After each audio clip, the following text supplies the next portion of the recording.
Hai Sobat SGE, kembali lagi bersama dengan saya Netli. Apa kabar semuanya? Semoga tetap dalam kondisi yang sehat ya, dan semoga kalian tetap produktif. Oke, untuk hari ini Qcast bakal berbincang dan sharing-sharing sedikit bersama dengan salah satu siswi dari SMK Duta Pratama Indonesia Tasikmalaya. Apa yang bakal kita bincangin dan apa yang bakal kita sharing bersama dengan kalian semua, kita saksikan setelah berikut ini.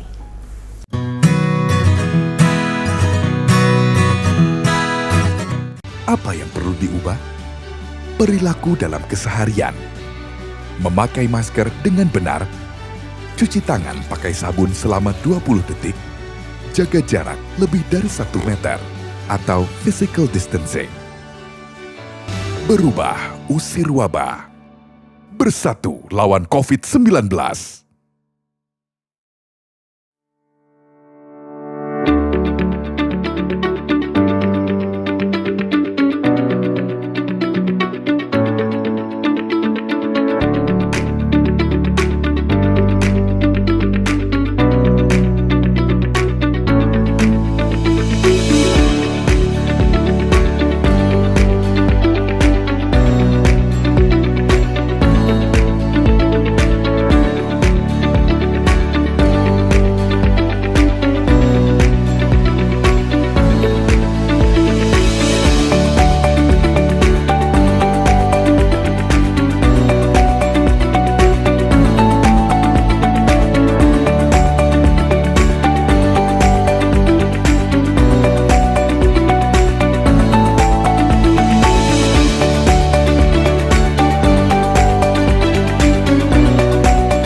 Ya, seperti yang tadi saya sempat sampaikan, kita bakal sharing-sharing sedikit dengan salah satu siswi. Siswi ini adalah siswi dari SMK Duta Pratama. Dia mengambil jurusan yaitu di farmasi. Sebelum itu kita sapa dulu untuk siswinya. Halo Agisni, apa kabar? Halo, alhamdulillah baik. Alhamdulillah baik. Tetap semangat? Ya dong, pasti. Tetap semangat. Oke, sebelum kita lanjutkan sharing-sharingnya, mungkin Agisni bisa untuk sapa sahabat SGE dan Qcaster di rumah. Oke? Silakan. Halo Sobat SGE, perkenalkan nama saya Agisni Regita Cahyani. Saya dari SMK Duta Pratama Indonesia Tasikmalaya. Oke, Agisni, ini kan acaranya mau untuk lanjut pendidikan Jepang ya. Sudah bisa bahasa Jepang? Bisa sedikit. Sedikit, oke. Boleh nggak sedikit dikasih contoh perkenalan diri dengan bahasa Jepang? Boleh. Boleh, monggo. Moshi minasan. Watashi no namae wa Agisni Regita Cahyani desu. Regita toyobarete imasu. Tasikmalaya kara kimashita. Arigatou gozaimasu. Arigatou gozaimasu. Oke, Agisni. Ini kan posisi Agisni adalah di SMK Duta Pratama ini, itu sekolah apa kalau boleh tahu? Sekolah kesehatan. Kesehatan? Ya. Agisni ngambil di farmasi? Ya. Ambil di farmasi. Memang dari dulu Agisni pengen banget masuk farmasi atau seperti apa? Enggak sih, dulu nggak pernah kepikiran pengen masuk farmasi gitu, nggak pernah. Oh, nggak pernah sama sekali. Iya, Terus nggak apa yang bikin Agis nih tertarik dengan farmasi? Setelah searching gitu, farmasi kayak bikin obat, ngeracik obat, nyampurin obat, terus tahu dosisnya berapa gitu. Selain itu kan nggak pakai bahan kimia doang gitu, ada juga yang tradisionalnya. Pas dipikir-pikir, wah kayaknya seru gitu, jadi coba aja gitu. Oh, emang pengen jadi apoteker atau seperti apa? Enggak sih. Nggak ada sama sekali. Iya. Tapi pas udah masuk SMK sih pengen jadi apoteker. Pengen buka apotek sendiri, Iya. pengobatan sendiri. Iya. Wah. Susah nggak untuk ke farmasi sendiri? Susah banget. Yang paling susah apa? Kayak ngapalin simplisia gitu, kayak yang harus tahu kadarnya gimana, zat yang terlarutnya bagaimana gitu, dosisnya apa, terus kandungannya apa. Pokoknya banyak banget. Hafalannya banyak berarti? Banyak banget. Kalau dalam pelajaran itu lebih banyak praktek atau lebih banyak teori? Lebih banyak praktek sih. Lebih banyak praktek Iya. ya. Oke. Terus untuk Agis sendiri, ini kan di farmasi nih. Apa yang membuat Agis nih tertarik atau mempunyai keinginan untuk melanjutkan pendidikan ke Jepang? Memanfaatkan peluang belajar dan bekerja, sekaligus mengupgrade potensi diri, karena Jepang tuh kan udah dikenal kayak orangnya disiplin, kerja keras, terus etos kerjanya yang luar biasa, bagus banget gitu. Oke, pengen mengembangkan potensi diri. Potensi apa yang pengen Agis nih kembangkan di sini? Kan kalau di sini tuh kayak yang lelet gitu, bangun suka lambat gitu. Kadang Agis kalau nih suka terlambat bangun juga? kadang sih. Terus kalau nepati kalau ketemuan atau ada Bikin janji, janji, iya suka lambat. Kadang Molor ya? iya. Kadang janjian jam 10 baru berangkat, bukan jam 10 pas ketemuan gitu. Nah, kalau di Jepang kan terkenal tepat waktu. Kalau misalkan janjian jam 10, 5 menit atau 10 menit sebelumnya udah ada Betul gitu. sekali. Nah, gitu. Oke. Tapi kenapa harus Jepang? Kenapa kok misalnya ini kan sekarang lagi booming nih negara Korea nih, lagi digandrungi banget, apalagi anak-anak milenial itu semuanya pada Korea gitu. Kenapa nggak ke Korea atau mungkin ke Jerman atau mungkin ke Aussie atau mungkin ke Kanada atau negara yang lainnya? Tapi kenapa Jepang? Karena Jepang tuh terkenal dengan budayanya yang menarik gitu. Terus orang-orangnya juga disiplin banget. Kalau misalkan dalam ketemuan juga kan kayak tadi tepat waktu gitu. Terus kalau ramah orang Indonesia ya. Cuman pokoknya keren deh.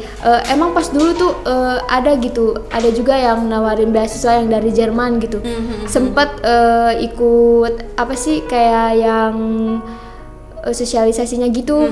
Tapi dipikir-pikir mending Jepang juga sih. Soalnya kan Jepang mungkin sama-sama Asia. Iya, sama-sama Asia. Terus dalam kalau buat Muslim nih, dalam makanan atau apa gitu masih bisa kayak yang bener-bener halal ya. Sudah coba cari informasi untuk di Jepangnya sendiri sebelumnya? Pernah tentang sih. masalah budaya, terus kehidupan di sana dan makanannya gitu, udah sempet searching? Udah sih sempet kayak teknologinya aja gitu. Kalau misalkan mau minum atau mau apa tinggal pakai air keran aja. Kalau lagi di taman aja juga gak usah pakai kayak kita beli harus air mineral botol gitu. Enggak, kalau di sana kan bisa pakai air keran udah diminum aja gitu. Terus nah dengan teknologi canggih juga kan bisa menunjang buat pembelajaran juga. Terus apalagi ya? Terus suka anime terus. Oh, suka anime. Iya. Apa yang paling lu suka? Yang genre komedi romance. Komedi romance. Oke. Itu kamu baca komiknya sekaligus hanya baca aja atau kamu sekaligus kayak belajar bahasanya? Kalau pas dulu sih enggak, kalau buat belajar bahasanya. Kalau sekarang sudah kepengen untuk bisa baca yang langsung bahasa Jepangnya apa? Udah pengen sih ya, iya pengen. Tapi kan itu udah dengan huruf kanji-kanjinya. Nah, untuk Regita sendiri gimana untuk bahasanya? Udah hafal banyak kanji atau gimana? Nah itu kanjinya belum bisa hafal semua. Jadi kalau misalkan kalau baca, ini apa gitu, belum tahu. Kalau sebagian yang udah tahu sih masih kepaham gitu. Terus untuk Regita sendiri nih, awal mula tadi kan bilang ya untuk ikut sosialisasi Jepang. Nah, memang sebelumnya sudah pernah ada ya untuk sosialisasi untuk pendidikan di Jepang ke sekolah Agisni? Belum sih. Belum pernah ada. Iya. Lalu Agisni menemukan sosialisasi pendidikan di Jepang itu di mana? Melalui apa? SGE sih ke sekolah. Terus banyak juga kakak kelas yang di sana udah kayak hebat banget gitu. Kadang juga cerita gitu gini, wah seru juga kayaknya. Coba aja gitu kesini ya, emang bener seru. Emang bener seru. Iya. Untuk yang sosialisasi ini yang Agisni minati apa? Maksudnya kayak gimana? Yang kan ini kita ada sosialisasi Jepang nih di sekolahnya Agisni. Agisni minat ke bidang apa? Kesehatan. Iya. Berarti di care worker-nya iya. ya. Kenapa care worker? Dan apa yang membuat Agisni tertarik dengan care worker? Karena kan care worker tuh merupakan salah satu pekerjaan di bidang kesehatan. Nah kebetulan background saya di SMK tuh sama juga kesehatan. Iya. Terus saya juga kan kayak suka gitu ngerawat orang tua gitu atau bayi gitu. Sudah apalagi pernah bayi. sebelumnya? Iya udah pernah. Kalau boleh tahu pengalaman merawat orang tuanya itu merawat siapa?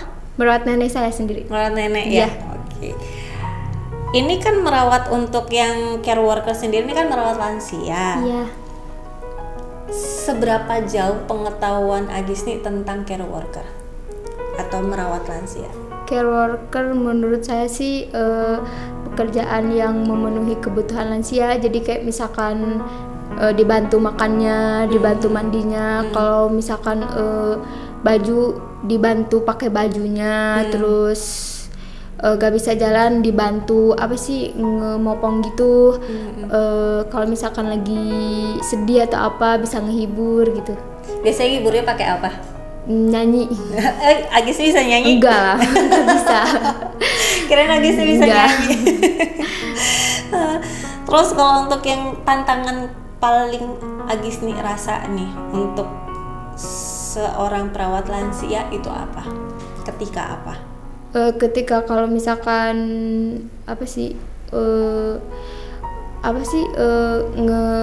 ngemasangin popok gitu. Masangin popok? Iya. Udah pernah sebelumnya? Udah sih.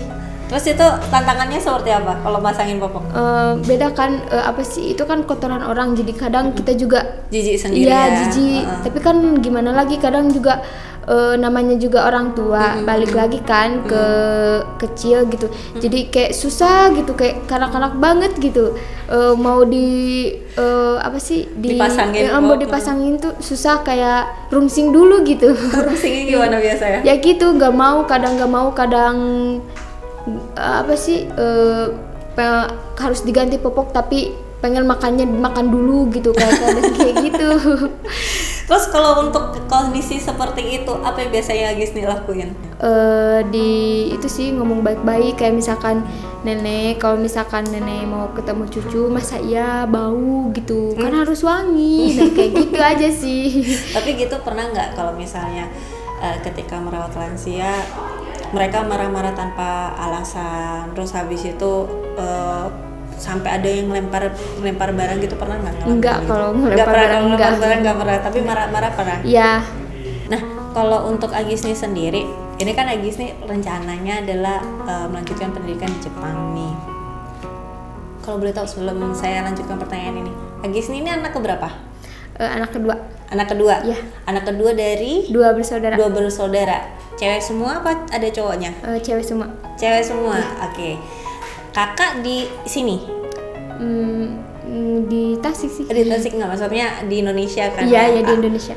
Ini berarti ini adalah pertama kali orang tua melepaskan anak perempuannya untuk bersekolah di luar negeri. Iya. Nah, mengalami kendala nggak untuk Agisni pertama kali ketika mengatakan bahwa mama, papa atau ibu atau bapak Agis nih pengen lanjutin ke Jepang nih gitu?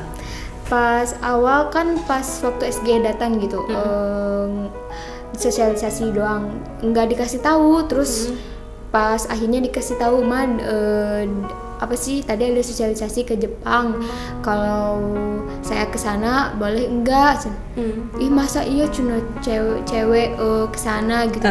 Terus enggak diomongin lagi. Terus pas ada lagi daftar tuh kita daftar ngisi formulir, terus kan minta tanda tangan. Ma gimana ngizinin enggak? Kayak dipikir-pikir lagi kayak yang mau gak mau gitu. Soalnya pas disosialisasi kan dikasih tahu tuh jangka waktunya kapan gitu, lama gitu. Kayak berat gitu. Tapi lama kelamaan ngizinin. Berapa lama itu prosesnya? Nggak lama banget sih. Kayak nggak sampai sebulan sih, nggak sampai sebulan. Pertimbangan yang paling berat untuk mama apa ketika Agis bicara seperti itu? Ya kan apa sih anak terakhir gitu. Terus ditinggalin. Agis sih paling disayang di keluarga. Iya sih. Paling manja? Enggak, kalau manja biasa. Kalau untuk dari papa sendiri gimana? Kalau papa sih dari awal ngedukung, soalnya kan papa juga udah tahu gimana gitu Jepang gitu. Apalagi muslim gitu, masih apa sih ngedukung gimana hidupnya seorang muslim gitu.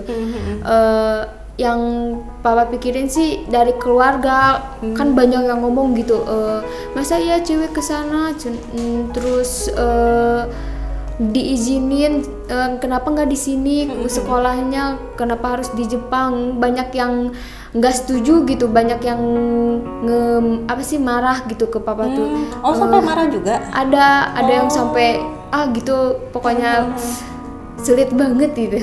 Nah terus kalau untuk dari keluarga sendiri, kebanyakan itu mereka mengganggu keputusan keluarga nggak? Maksudnya bikin keluarga jadi kayak berpikir lagi kayak ragu gitu? Ada sih yang kayak gitu, tapi kan kita yang ngejalanin gitu, bukan orang lain. Ya udah gitu, lanjut aja gitu. Jadi Agis nih yang meyakinkan orang tua ya.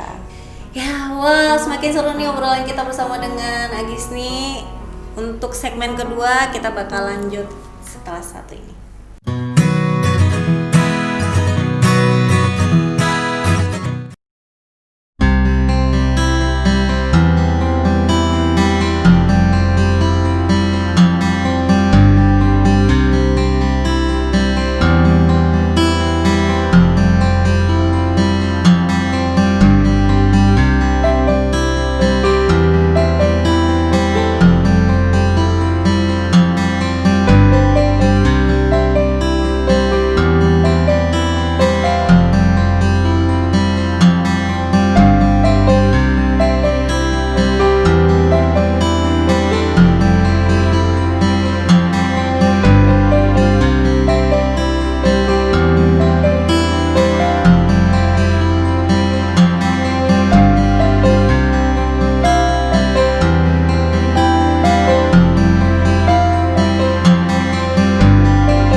Ya, balik lagi bersama dengan saya Netli dan juga dengan Agisni. Masih tetap semangat kan? Semangat dong. Oke, Agisni, kita balik lagi nih sharing-sharingnya. Untuk Agisni sendiri, kita mau bahas masalah pendidikan ya. Dalam pandangan Agisni sendiri, pendidikan itu bagaimana pentingnya untuk seorang Agisni? Penting sih, apalagi sekarang kan. Kalau misalkan pendidikannya di bawah, jarang banget gitu dihargain. Dihargai dalam hal apa ini? Dalam apa sih susah ngejelasinnya? Kayak dalam kehidupan gitu. Dalam sosialisasi. Iya, dalam juga. sosialisasi juga. Pokoknya penting banget deh. Agisni ngerasain sendiri ya? Iya. Oke. Untuk Agisni sendiri yang mengakui bahwa sebuah pendidikan itu penting. Untuk dalam masa pandemik ini, kesusahan yang paling dirasa dari Agisni apa ketika belajar? Yang pas waktu pandeminya yang lagi bener-bener darurat gitu, kan harus belajar online gitu, daring. Itu bener-bener susah banget.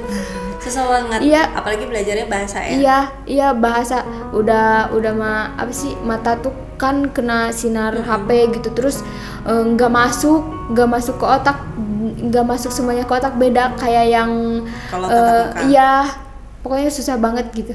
Terus itu cara ngatasinya gimana pas satu daring itu? Ya terus belajar sendiri ya, jadi kebanyakan belajar sendiri sih, nggak. Jadi bukan nangkep dari yang sensei Iya. kasih, malah justru belajar sendiri lagi, diulang lagi terus. Iya. Oke. Selain dari yang pas satu masa daring, apalagi kesusahan yang kendala yang Agisni benar-benar rasain? Kalau misalkan praktek gitu susah, kan praktek harus langsung gitu. Ini harus apa sih, online gitu, dalam layar, gimana gitu prakteknya juga bingung, pusing gitu kan. Pas waktu Praktek apa ini? yang pas waktu SMK kan ada gitu ujian prakteknya gitu, susah ini ngepraktekin apa gitu.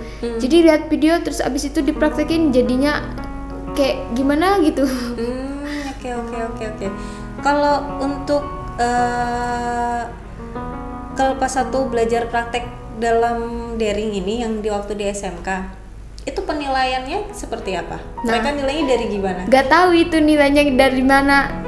Tahu-taunya kadang ada yang jelek gitu, padahal udah maksimal gitu, berusaha gitu, tapi jelek gitu. Gak tahu nilainya kayak gimana. Pasti guru-guru sekarang juga bingung gitu kalau misalkan belajar daring. Banyak masuknya atau banyak nggak masuknya? Banyak gak masuknya sih. Oke. Kalau untuk masalah sinyal gitu juga punya kendala itu nggak? Punya, apalagi kan Di Tasik sinyalnya bagus atau gimana? bagus sih, cuman kan saya pakai paket yang itu dibatasi gitu. Jadi kalau udah lebih batas gitu, udah jelek aja jaringannya. Oh gitu, oke. Nah ini kita balik lagi ya untuk ke topik, yaitu Agisni ke Jepang. Untuk belajar bahasa sendiri nih, Agisni punya target nggak setiap pembelajaran bahasa? Ada sih. Targetnya seperti apa? Kayak misalkan sensei ngasih kanji bab 1 misalkan, harus apa sih, pokoknya saya harus bisa sebelum ke bab selanjutnya gitu. Kayak gitu sih. Itu pembelajaran yang paling sulit di bahasa Jepang itu apa? Bagian apa? Kanji. Dari pengucapan, dari penulisan, atau dari penghafalan? Penulisan sih. Penulisan. Iya. Karena untuk kalau yang setahu saya sih memang penulisan untuk bahasa Jepang itu ada step-stepnya ya. Iya. Jadi kita nggak bisa asal Nggak bisa coret asal, iya. gitu. Kalau misalkan asal coret itu kita beda lagi artinya. Meaningnya, Iya. artinya beda. Agisnya sendiri udah berapa banyak kanji yang udah dihafal? Masih sedikit, belum banyak. Masih sedikit. Oke. Target dari Agisnya sendiri dalam pembelajaran care worker apa? Ingin jadi care worker yang profesional, yang dapat sertifikat yang bisa diakui gitu. Jadi kalau misalkan kemanapun bisa gitu, bahkan kalau misalkan amin gitu udah sukses. Amin. Gitu. Amin. Sukses banget gitu. Pasti bikin sukses. Amin, bikin kayak ngeperbaiki di sini gitu. Kayak kan di sini panti jompo tuh kayak gitu, kayak bukan gak layak sih, pokoknya kurang gitu. Iya, niat sih pengen gitu ngeperbaiki. Jadi memang tujuannya Agisni setelah nanti sukses di sana, balik ke Indonesia, pengen memperbaiki tentang perawatan sia di sini ya. Iya. Alhamdulillah, insya Allah ya. Amin. Insya Allah tercapai. Amin. Terus tantangan apa yang Agisni hadapi selama mengikuti pelajaran bahasa Jepang? Banyak banget. Apa? Apalagi kan masa pandemi gitu. Kalau misalkan hari libur panjang, pengen pulang susah banget. Terus kita kan di sini banyak belajar gitu. Kan kalau misalkan belajar dulu kan jenuh gitu, mumet gitu. Kalau misalkan mau liburan atau mau keluar susah banget. Susahnya karena nggak bisa kemana-mana Iya. ya. Pulang juga susah gitu, harus ribet gitu, harus ada ini itunya gitu. Paling kalau kayak gitu sih kayak ngehibur, lihat film gitu atau lihat video-video lucu atau enggak nelpon sama keluarga gitu. Boleh sharing nggak tips untuk belajar bahasa Jepang? Kan ini Agisni sudah nih, kalau boleh tahu udah sampai level berapa yang sekarang Agisni pelajarin? N4 sih. N4 ya. Sudah sanggup? Oke.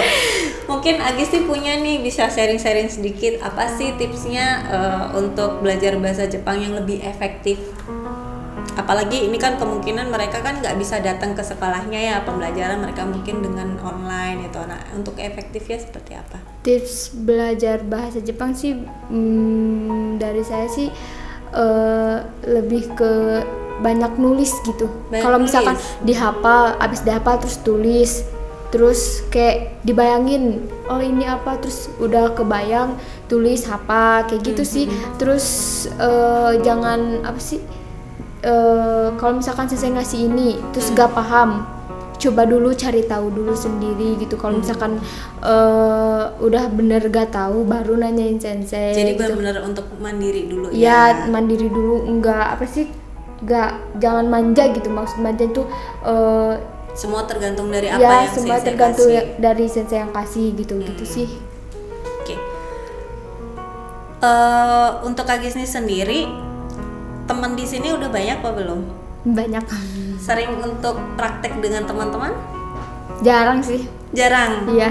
Kenapa kok jarang? Kalau pas lagi ada pelajaran mah iya, praktek gitu. Kalau pas udah di kosan jarang, paling juga kayak arigatou gozaimasu, terus kayak bilang genki desu ka atau sumimasen, enggak kayak yang sedetail pas waktu belajar gitu. Oke. Ini Agisni total udah berapa lama belajar bahasa? Dari bulan Juni Dari akhir, bulan ya. Juni akhir. Oke. Selama pembelajaran ini apa yang sudah Agisni dapat? Banyak sih. Apa bisa di-sharing dengan kita? Kayak misalkan tahu gitu budaya Jepang kayak gimana, terus manners orang Jepang kayak gimana gitu. Terus Sangat beda nggak dengan Indonesia? beda banget. Kalau kan orang Indonesia kalau duduk juga kayak apa sih, kayak gini Asalnya, gitu ya. Kalau orang Jepang duduk tuh bener-bener harus tegak gitu kayak gini gitu. Terus kalau misalkan mau ketemu atau mau apa harus kayak bungkuk dulu gitu, kayak ohayou gozaimasu gitu. Terus bungkuknya juga enggak apa sih, enggak kayak ngasal gitu, harus bener-bener bungkuk kayak gimana gitu. Kan takut kan bungkuk juga ada perbedaannya gitu. Terus banyak sih, terus kayak tahu budaya Jepang, kayak misalkan ikeba gitu, kayak yang merangkai apa sih, merangkai ya. Terus tahu musimnya gitu, kayak festivalnya, pokoknya seru.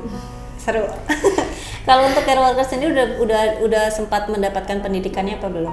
Udah sempat. Apa yang Agisni tangkap dari pendidikan yang selama ini, yang sudah Agisni dapatkan?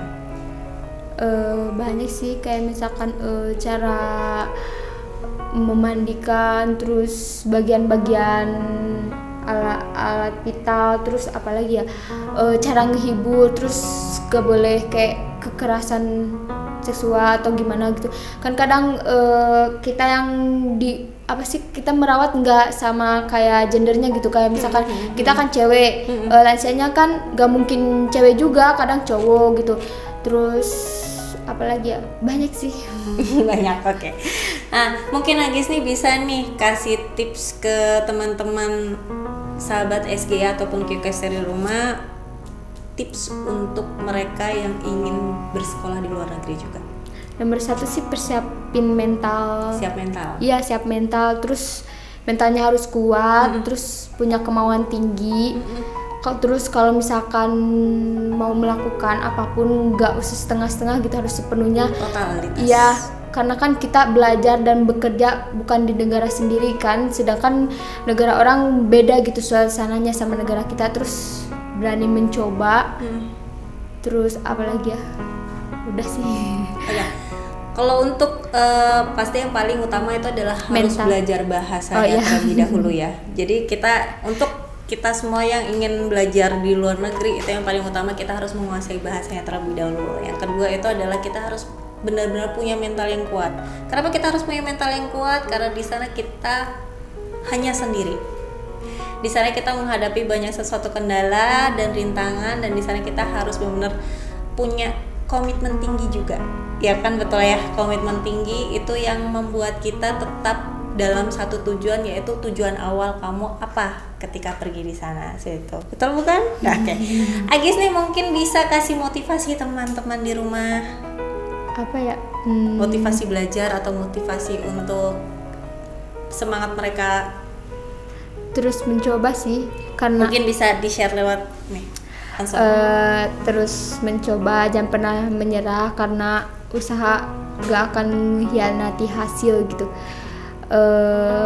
Terus persiapkan mentalnya, persiapkan segalanya gitu dengan matang. Terus berani mencoba, jangan terkecoh sama temen atau apa. Kadang juga kan temen bla bla bla ini kadang ngajak main, lagi serius-seriusnya belajar ngajak main gitu. Jangan tergoda sama godaan apapun gitu.